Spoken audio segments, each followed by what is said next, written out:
You know, when we look at ancient ruins, there are ones like these that seem to be built on another actual more ancient temple that were below them and rebuilt perhaps over a few times. But when we look at archaeology and things, you can see that there are even more ancient temples, things that have become swallowed up over time, things that are eroded back into some geological form that may even in its entirety, like something like this, start to be denied that really had human access to it. These cave dwellings that were ancient that have just eroded away to something that probably meant a lot to humans perhaps 10, 12, 15,000 years ago, but in a short period of time will be eroded away and lost to time forever. But mankind leaves behind remnants like these that erode away, cave dwellings and walls, structures that shortly just start to blend in and no longer look like they're really anything other than something geological. But now that we have modern aerial photography, LiDAR, and things like that, you can find where rainforests have been cleared, and you actually can find structures, buildings, mounds, circles, shapes, lines. I don't know if you're able to see it in the picture here, but of course the circle here and the circle down here, but also this ancient causeway that runs right down through it here, that's ridged, and a squared off building that's all in the middle of it here, and another squared off area here. And it's probably much larger than this, but just swallowed up in the jungle that no one's even aware of, that we're only starting to find here recently. And they seem to be all over primitive America and even North America as well, as these show, and this shows, believe it or not, off deep into Mexico on the edge of the border of Mexico itself, in a New Mexico type of area and close to the Anasazi people.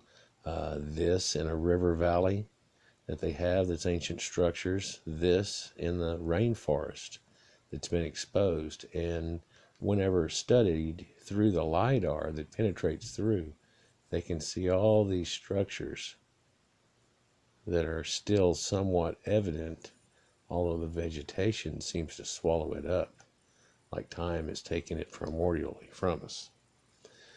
So in studying these, though, you find ancient mounds like these that trees are growing on, and it's just out of place. And that's where you see things like that.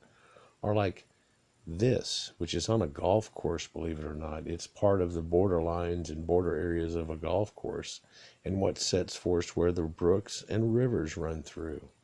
But it's actually part of an ancient layout that looks very similar to this.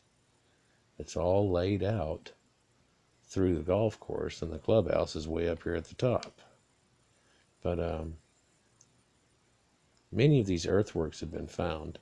The snake is probably the most famous one, but you can see how this is laid out through the valley here in Ohio, and how it does point exactly at the moon. And they called this the Temple of the Moon before they dug it out and figured out the lineation of it, that's what that would be, considering Egypt and of course Aztec and Mayans and how they line things up in the circular one and which one's which and what does it line up to, harvest dates and things like that. And this primordial, and here's the entire site. We were just looking at a small portion of there in the moon, and where we were looking at it from was right about at that little dot right here, if you can see it across that's right here. Anyhow, these ancient causeways, places of pillars, just strange things like that are built in. But it's near Newark, and there's the Ohio earthworks are fairly famous, but there's quite a few of them that are famous. And again, the snake works that looks like a giant snake is somewhat famous, but you just see these earthwork mounds that come up along like this, and it just seems somewhat unnatural. People might sit around on them all day and never really take a good look at them and see what they're looking at, but other people have. And whenever you look, people like John Hancock, he's a professor and he's studied a lot of this earthenworks and stuff and knows somewhat about geological dating. And you can tell this is on this golf course. There's a sand trap right there. This is a border area of a golf course that they're utilizing naturally in its formation. So they didn't really destroy it, but this is the way it anciently laid out here as compared to the golf course.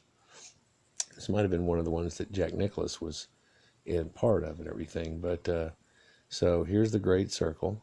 Here's the observatory circle, the octagon that they had, the degrees, patterns, directions, angles.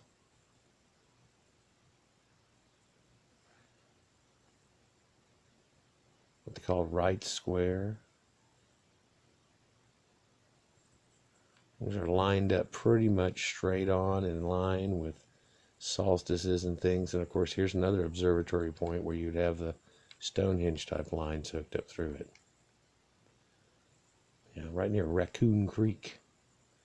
So here's the layout, and here's the way the golf course plays into it, and here's the clubhouse right here. And these are the golf holes going back and forth, and here's a green surrounded by big sand bunkers, front and side, and one in the back, or on both sides, and one in the back, one down the middle of the fairway, and so on. But this is the way that circle lays out now that you see built into the ancient, earthworks that are there. I think it's just amazing how these things show up. But anyhow, I just wanted to bring this to your attention also, that there's a lot of these to be found, and that somehow primordial it would have looked something along this line here in ancient times, and that a primordial people used to build these that we're somewhat unaware of. And it seems that even the ancient Amerindians were unaware of them also. Like and subscribe, guys. Appreciate you.